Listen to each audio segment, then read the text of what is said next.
Good afternoon, everyone, and welcome to the summer series presented by the Montana Renewable Energy Association. My name is Andrew Valainis, and I'm the Executive Director of MREA. I want to give a shout out and thank you to our sponsors, to Clearwater Credit Union, Kaufman Engineers, the Montana Energy Office, Onsite Energy, to Aero, and to the Ford Montana Foundation. And without further ado, we're going to dive right into our topic. Today's topic for the summer series is renewable energy policy. And my goal for today is to kind of go over some of the key policies in Montana, but also take a little bit of a different approach than I do with some of my presentations and talk about kind of where statutes are, who some of the key players are, and really give you a holistic view of policy in general and how it's shaped in Montana. Before we begin, I want to talk a little bit about my organization, MREA. We are a statewide renewable energy advocacy group. We focus on advocacy and education, and we do so kind of in three main programming areas: education and outreach, legislative and regulatory advocacy, as well as industry engagement. So we're one of the groups in the state that works closely with renewable energy installers and businesses and considers their needs as well. So to begin with, where are Montana's energy policies?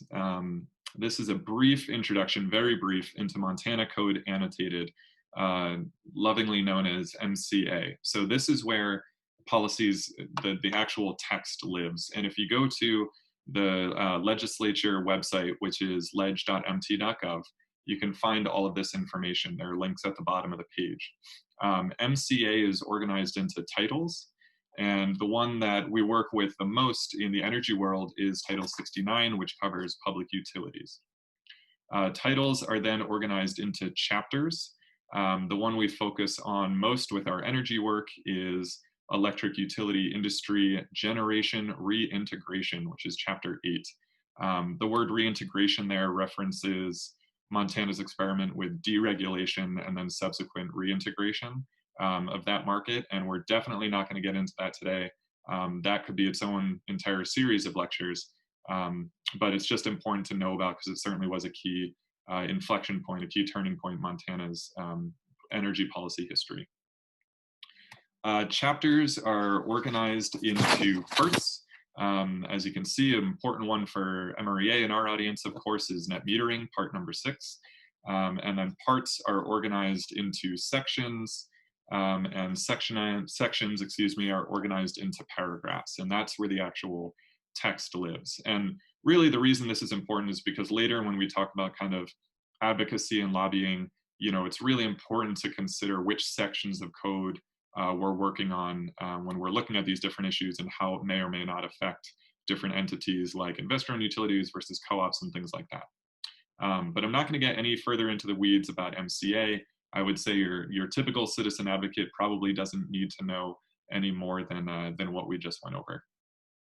But let's talk a little bit about who impacts Montana's key policies. And I'm going to focus mostly on legislative entities. So in the legislature, we have standing committees, and the committees meet when the legislature is in session, which is every other year, odd numbered years, from January through late April or early May, depending on some of their off days and the timing of a couple things. Standing committees meet several days per week on a regular schedule. They host the hearings on bills, and they typically have deeper discussions than the full chamber will.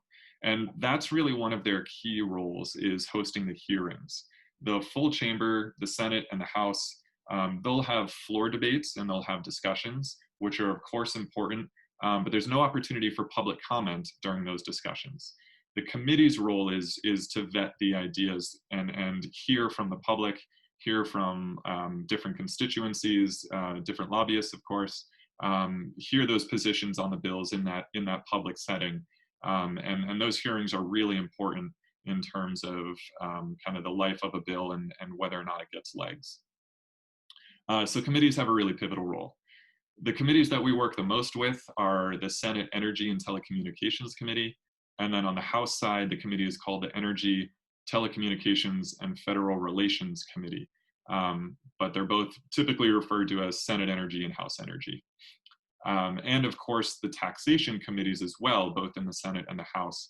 As we'll talk about a little later, MREA works mostly on energy policy, but there is some tax credits and financing and incentives that are housed within tax codes, and so sometimes we work with the taxation committees as well.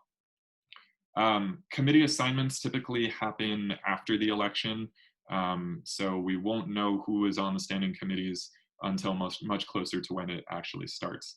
But this means that, you know, if you have a senator or a representative that is on one of these committees, you actually have a really important role to play as the citizen advocate. So we'll talk about that in a little bit too. Interim committees are the other kind of committee that we work with a lot, and these committees meet in between legislative sessions. So the standing committees meet for 4 to 5 months. The interim committees meet for about 18 months. Now we have a part-time legislature, meaning, you know, they're not in committee meetings all day, every day for 18 months. They usually meet every few months, depending on their work plan and kind of the type of the committee. Some of them meet more often than others. But this is an opportunity for the legislature, because our legislative session is so short. It's really an opportunity for the legislature to take deep dives into issues and really study them. They can have panel discussions, they can take field trips, they can invite, you know, speakers. Of course, there's opportunities for public comment and hearings on issues. And the idea is that you get really well-informed legislators on certain issues who can then bring those ideas back to the legislature. One of the ways they do that is through committee bills. A committee bill is an idea or a draft bill that is developed and voted upon within the committee itself. And it then, if approved, it gets moved to the full legislature to be introduced. Typically, the interim committee will designate a committee member to carry that bill, to be the sponsor, and then it's their responsibility in the legislature to bring it forward and talk about it. So it's a way to, you know, again, vet some ideas that maybe need further understanding. A number of years ago, the Energy Interim Committee, the Energy and Telecommunications Interim Committee did a study, an interim study on net metering, for example, and MREA was involved, as was the co-ops and the utilities and a number of other entities and organizations. And we were able to bring forward some committee bills into the 2017 legislative session. So, you know, that's kind of how some of that works. Again, just like I mentioned with the House and Senate tax committees, the Revenue Interim Committee, MREA follows and engages with as well, because they work on certain tax issues, like I mentioned, MREA is concerned with. All of the interim committees and even the standing committees have websites where you can get more information about what's going on. And particularly for the interim committees, these are really important. You can see who's on the committee, their next upcoming meeting, the meeting information like the agenda. If there are any studies, those documents will be posted, has information on any panel discussions and who will be on the panel. You can sign up for email notifications so that you can learn updates on the committee meetings and when it's scheduled and things like that. Towards the bottom of the committee pages, you can also see the meeting minutes, the topics that are within their work plan. They normally have a specific work plan that they adopt within their first couple of meetings that kind of guides their research work over the interim. Any draft legislation that they will be bringing, and of course the committee staff, who are really important.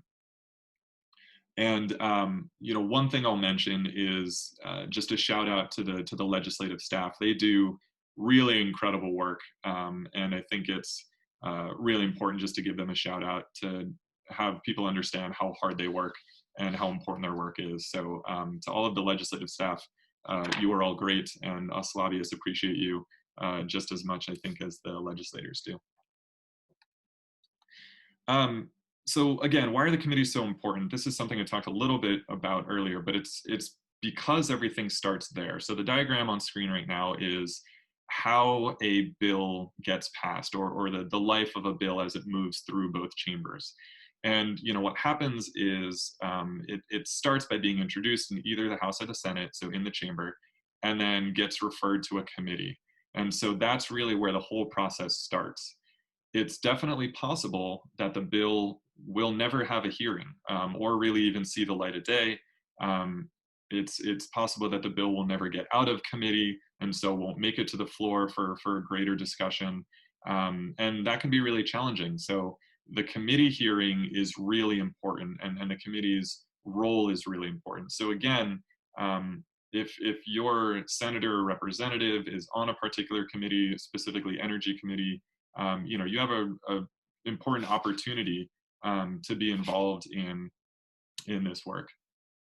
So again, what's really important here is just the role of the committee in being able to progress bills through the process. But I'll leave that there. I'm happy to talk more about the process if anyone has any questions, but I just wanted to highlight that as kind of we discussed just the importance of, advocates and raising your voice in this whole process.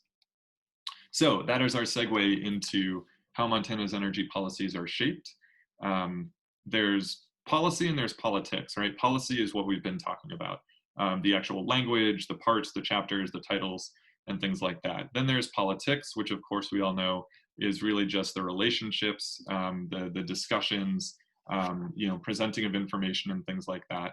And then there's lobbying. And when you're lobbying, there's kind of these additional layers. There's paid lobbyists, there's lawyers, there's citizen advocates, all sorts of folks, the legislators themselves, the governor's office, everyone is kind of layering all these different interests on top of each other, and the legislators are trying to sort through, how to vote on our particular issue. So it can be complex pretty quickly, which is why it's nice sometimes as a advocate and as a lobbyist to only be working on certain issues as opposed to all of the issues like the legislators have to. The renewable energy advocate. So advocates are really important. And again, this includes folks like myself. I am MREA's lobbyist.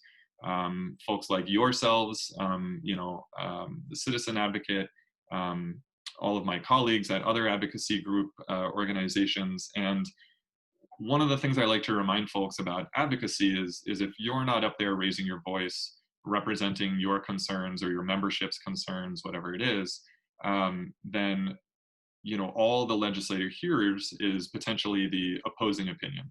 They're lacking that information and they're not hearing that voice. So it's really important for the energy advocate to be up there, which is why we do it. And it can feel sometimes like we're outnumbered, but especially as the citizen advocate, as constituents, you really should be and often are the highest priority voice that a legislator listens to, right? So the citizen advocate has a lot of power because you are the constituent.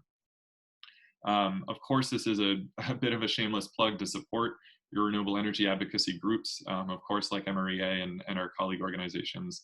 But you yourself, it's really important to raise your voice and to get involved, which is a lot of what organizations look for, not just dollars to help support being an advocate, but voices to help get up there and talk and to reach out to legislators and things like that. So advocacy is a really important role, and I hope that folks are attending this presentation because they're interested in learning more about advocacy as well.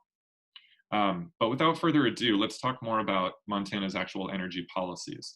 So I'm going to highlight some of the important ones. There are a lot of energy policies that affect Montana, and I'm just going to talk about some of the high-level ones that MREA works on most often. So, of course, net metering. Net metering is a really important one. Backing up a step, distributed generation is what we call the actual systems, the physical systems that folks use. So things like rooftop solar, small wind, micro hydro, geothermal, energy systems that produce energy where they're used, they're called distributed generation systems. Net metering is a rate design. It's a rate structure, a regulatory tool that allows anyone who is producing more energy than they're currently using to export that energy to the grid and to gain credits on their bill to offset future energy costs on monthly bills that are coming up. It's a policy that's been around in Montana since 1999. And unfortunately hasn't been changed since. So it's been a high priority item for MREA. Some of the notes here I have, this goes back to kind of what we were talking about with the MCA and the different chapters. Because of Montana's experiment with deregulation and how our code and utility market was re-regulated, this net metering statute only applies to Northwestern Energy. So it does not apply to Montana Dakota Utilities, MDU, which is the other investor-owned utility in the state, or the cooperatives. The cooperatives are not subject to regulation or similar statutes that the investor-owned utilities are. We'll talk a little bit more about co-ops and regulation and investor-owned utilities and regulation next week, but this does not mean that MDU and the co-ops don't have net metering programs. They do. MDU in particular has one through a tariff, which is a regulatory tool, and the co-ops voluntarily offer net metering, although some of them don't have a program at all. A lot of them do have programs. I think I could safely say most, but a lot of them don't. So, or some of them don't. So it's worth checking with your co-op to find out if they do, and if so, what those terms are. For the net metering statute that we do have, which applies to Northwestern Energy, we have a system cap of 50 kW AC, which means that, and it's a blanket cap, which means that it applies to any and all systems, whether it's a residential system or for a school or a hospital or a small business or any other entity. It's 50 kW no matter what. You can go larger than 50 kW, but you just can't net meter if you do that. Aggregate billing, which is related to net metering, it's what allows somebody who has multiple meters or multiple accounts within their name to use the net metering credits that they're gaining from their rooftop solar array, for example, to offset charges on their other bills. So aggregating billing is a nice tool because it saves someone a lot of money from having to consider installing solar, for example, on 6 different meters. They only would have to do it on 1 meter, and then they could use the credits to offset the other meters. And I'm sorry, aggregate billing is not allowed right now in current net metering statutes in Montana. Shared solar is also not allowed right now in Montana, and shared solar is another kind of net metering arrangement where you have a large solar array, for example, and different entities can subscribe to just a few of the panels. And the nice thing here is it prevents you from needing to, buy a dozen panels if you don't want to or can't, for example. Folks like renters, or if somebody has a lot of shade on their roof, like areas that are bad for solar, this is an opportunity to still participate in solar. And typically the way it works is it's set up just like net metering. So the co-op or the utility, whoever it is, for example, will develop an array, you'll buy a subscription, and then you will get the energy credits from that solar production as if the system was on your roof. So it's called shared solar. It's often called virtual net metering. Everything in the world today obviously is seemingly virtual. Net metering is no different now.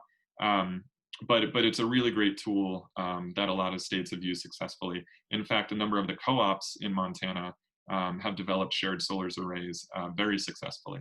But again, it is restricted because of the way Montana statutes are written. So Northwestern Energy can't do shared solar, and I believe MDU can't either in their sections of code, although I think there's a little bit of a gray area there, so I'd have to dig into that one again. But shared solar is a great tool. I mentioned earlier, MREA works on some financing and incentives and tax policy. These are 3 of the big ones. There's the Alternative Energy Systems Tax Credit, which is an income credit for residential customers. You can get $500 per taxpayer, up to $1,000 per household. The Alternative Energy Revolving Loan Program is actually also in statute. That's administered by the Montana Energy Office, and that uses air quality penalty fees to provide low interest loans for solar and other alternative energy systems around the state. USB funds is also a state program that's in statute. Now it collects funds from all ratepayers and then is used by those utilities to kind of give back to ratepayers in the form of low-income bill assistance, weatherization programs, renewable energy projects. They also do some R&D and education work, which is really important too. And so that is also in statute. So occasionally, that's something that we have to go to bat for and just make sure is still functioning healthily and properly. But all of these things are in statute. So these are programs that, while they exist kind of out in the world and may not be discussed that often during the legislative session, they are written into statute and therefore have to be implemented and exist. Another important investment or tax-related policy is the federal investment tax credit. This one obviously is federal and not state, but I just want to mention it because it's really important. It's used by a lot of installations across the country. It's been, I think, one of the more successful tax credits in the history of the US. And what it offers is, as of this year, up to 26% of the installed cost right at a discount. And it's stepping down over the next couple of years. MREA has a blog post about this, actually, which I encourage you to read for more details. But there are a lot of efforts right now to continue to extend this tax credit because of how successful it's been, the good work it's doing, and of course the current economic downturn that we're in. It would be helpful to be able to maintain that credit and continue using it. Some large-scale development policies that are important to keep on your radar are renewable portfolio standard. This was passed in 2005, and it mandated that by 2015, 15% of in-state electricity sales must be from renewable energy sources. Again, this is something that applies to our investor-owned utilities. Although cooperatives, there is a line in the statute that they are supposed to implement and enforce their own standard, which I know a lot of them do. And for co-ops, for example, in the western part of the state, who get a lot of their energy from BPA, which is nearly entirely hydro, their energy is already pretty clean, which is great. The other one that I'll mention quickly is the Public Utilities Regulatory Policy Act, or PURPA. This one connects, for those who follow energy policy in Montana, this connects closely to QFs, or qualifying facilities. If you hear a lot of kind of those buzzwords in the papers, I'm going to talk more about PURPA and QFs next week when I talk about regulation in the PSC, but it is a policy, and it's important to note that it was designed to encourage development of renewable energy sources in the US. It was actually passed in 1978 during the kind of oil and gas crisis. So it's a really important policy. There's been a lot of discussion about it, including recently, and we'll certainly talk a little bit about that next week. I should mention lastly the PURPA and the QFs. PURPA has certainly been responsible and helpful in a lot of the large-scale wind and the large-scale solar that we've seen in the state. So it certainly is an important policy. A couple updates from the interim, and this is where I'll end for today. Montana tax incentives. The Revenue Interim Committee is doing a really holistic look at all of Montana's income tax credits. And one of the ones that they're looking at is that alternative energy systems credit that I just mentioned. At their last meeting, the committee, I think on a 9-3 vote, passed or supported a motion to draft a committee bill, a draft bill, that would extend the tax credit and make it fully refundable, which is a great thing because that would help it. That would help make sure that folks who don't have that full tax liability can still take that entire credit. So it's going to make it more accessible to middle income, lower income folks, and hopefully will be a really good thing. The way that works is the committee voted and approved the motion, so legislative staff will draft the bill, but then the committee still has to vote on whether or not to send that bill draft to the full legislature, and that vote should happen in September. Net metering and small scale renewables, there actually wasn't that much for them during the interim committee. ETIC looked at a number of different issues this interim. Of course, many of them were specifically related to renewable energy, but some of them weren't, and it just so happened that this rotation there wasn't a lot about small scale renewables. They did look at things like the PSC structure, they looked at large scale renewables, they looked at some storage issues, among many other things, but net metering, for example, was just not part of their work. So there wasn't as much about small scale renewables going on with ETIC. And then a quick federal update. Stimulus bills, obviously there's a lot of discussion about stimulus bills and what's going on with those packages and what's coming down the line. As Congress moves from kind of, immediate stimulus and helping folks kind of get through this, they are starting to turn their eyes more and more towards long-term economic recovery. And as part of that, a lot of renewable energy advocates are looking to have renewable energy infrastructure included because of how quick the industry is growing. It's offering, you know, really, really good careers, well-paying jobs. It's a national industry.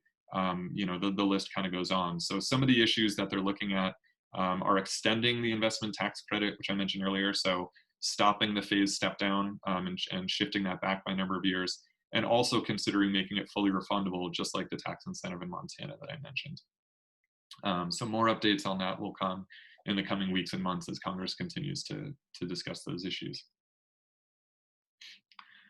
That's where I'm going to leave it for now. I could certainly go on and on, but we are trying to keep these presentations to about half an hour. I do see a couple of questions coming in, and I encourage anyone who wants to ask a question to please use the chat function to do so. Since we're almost at the top of the hour, I'll go ahead and stay on for a couple minutes for those who can also stick around, and we'll answer some of these questions, and otherwise we'll look forward to folks joining us next week. So let's see. What policies would you advocate to improve Montana's net metering? Yeah, so I would look back at some of the, you know, we're still developing our priorities for the upcoming session, so those are in flux. But if you look back at some of the policies we've looked at before, things like increasing the net metering cap, allowing for aggregate billing, allowing for shared solar, you know, there are really good policies that can be shifted in small ways that will make a really large impact. So we're constantly looking for ways to help, you know, increase access to renewable energy, to help people, you know, really achieve those cost savings, to improve increase their personal resilience. So those are some of the key ones for sure. And then there are others, you know, related to some tax policy issues. There are some large-scale renewable energy policies that MREA is always interested in, but you know, for net metering in general, I think obviously the cap increase, which we've been talking about for, you know, 3 or 4 sessions now, is really important. Let's see. Why was new hydro highlighted on the 15% regulation? Oh yeah, let me go back to that slide so folks can see that. The renewable portfolio standard, I put new hydro because there's a lot of legacy hydro in Montana, and there was when the policy was passed in 2005. And so the idea behind an RPS is to encourage new renewable energy sources. Montana already had a lot of hydro in the state, so the statute was written to say that existing hydro couldn't be included in fulfilling the RPS, because if it was, you would essentially already achieve that 15% and it'd be done. There's a bit of a nuance there for real policy wonks. Certain upgrades to hydro and things like that may be eligible, but for the most part, the idea is to encourage new renewable energy, and so that was specifically noted in the statute. Oops, I'm sorry, let me see here. The next question on the list.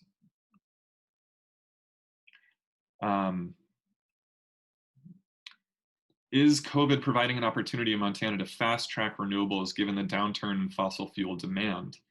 That's a really interesting question. You know, I think the energy industry, as an essential industry, is going through a lot of shifts and phases right now. Utilities are obviously seeing certain downturns. I think especially, you know, the downturn in commercial and industrial load is having a bigger impact on utilities than the uptick in residential load. That trade-off, I think, would be hard to recover. The trade-off of using residential load from people working from home and things like that to make up for lost commercial and industrial load. So, you know, as far as fast tracking the renewables, you know, there are opportunities, I think, from what I mentioned in terms of, you know, economic stimulus, trying to allow the industry, you know, remove some of the speed bumps and remove some of the barriers that we've talked about to allow the industry to continue to grow. And there is some consideration now at the federal level in particular, considering everything going on, that would allow, you know, safe harbor provisions to be extended to allow the ITC to be fully refundable. You know, I think the more people are spending time at home and now thinking maybe more about energy and how they live and work from home, you know, energy is certainly on their mind. So renewable energy is obviously a part of that discussion. Let's see, where can we watch previously recorded episodes of the summer series? Great question. Um, we are working on editing all the videos. I'm working on editing all the videos and trying to get them up onto our YouTube channel.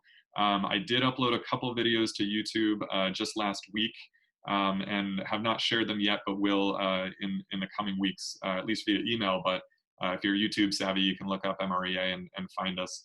It's not the fully recorded sessions, but what we do have up there is the site visits, the virtual site visits that we did for solar, micro hydro, and off-grid storage. So those are up. I'm just, it's a little bit of effort to get all of the videos processed, so I'm working through those, but hope to have them shared in the coming weeks. Let's see. What does fully refundable mean for the Montana Alternative Energy Systems credit? Right, so fully refundable means normally to take a tax credit of say $1,000, you have to have more than $1,000 of tax liability in order to claim it. In other words, if your tax liability is less than $1,000, you can't claim the full 1,000 because you'd be claiming more than you are liable for. What a fully refundable tax credit does, so you could roll over claiming some of that credit into a future year. What a fully refundable means is that you can just deduct that $1,000, and so it kind of just comes right off in a different way, and allows you, really what it does is it allows you to take advantage of that full $500 or $1,000 versus only part of it, depending on that tax liability.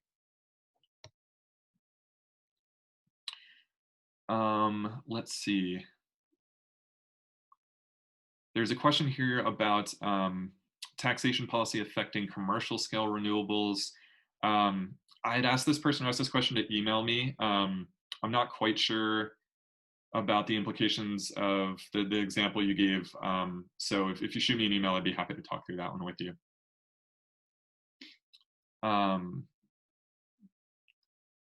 Let's see. Does the RPS in Montana include electricity imports from other regions?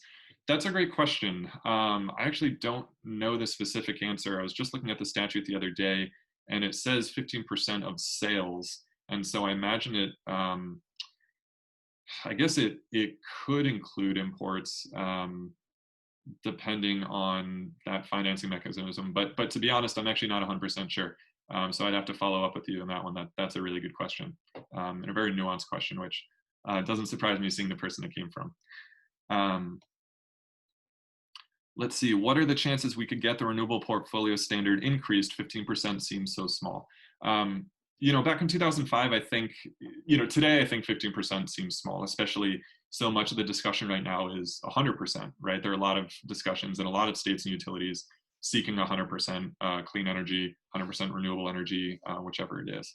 The chances of seeing an increase, I don't know.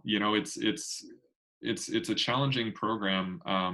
There's a lot of nuance to it. What I can say is I know there are efforts around the state to really push for 100% clean electricity and clean energy in different ways. The renewable portfolio standard is a challenge because of just the legislative process can sometimes be challenging.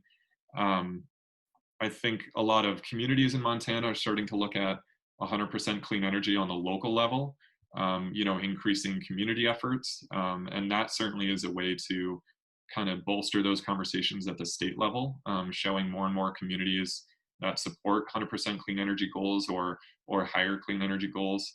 I would also point to a lot of recent conversations that were had during the convening of the Governor's Montana Climate Council. A lot of those folks, and I was on that council representing MREA.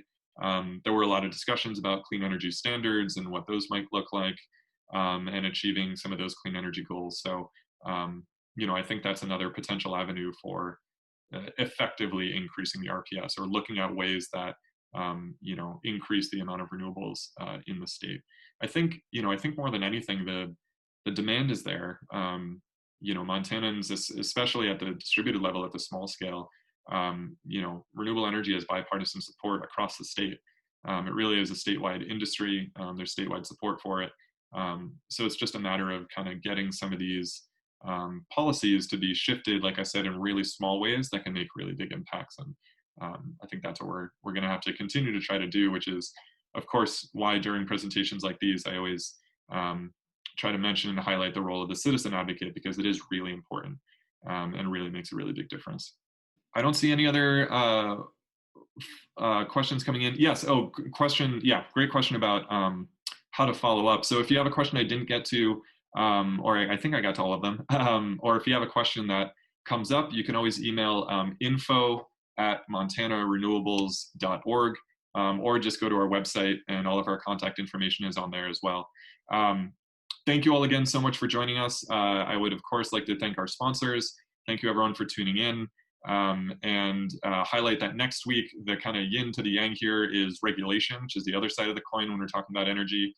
And so I hope that folks will tune in next week, and we'll be talking about Public Service Commission and some of the key important roles that they play in renewable energy development. So thank you all again. I appreciate you tuning in, and I hope you have a great rest of your Thursday and a marvelous weekend.